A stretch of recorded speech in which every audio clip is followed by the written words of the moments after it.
To install the controller, all you need is an 8mm socket and the controller itself.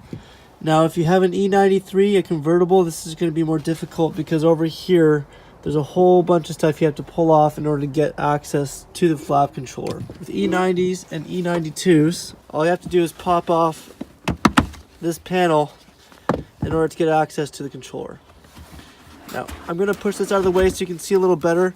You do not need to do this for the install. Down here, this is where the original flap controller lives. So unplug this, take the controller and plug it on. Then you plug the original into here like that.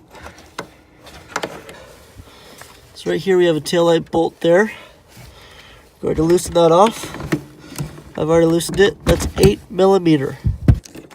Take the ground wire, insert it underneath the washer. Tighten it down, and you just reinstall the trim piece,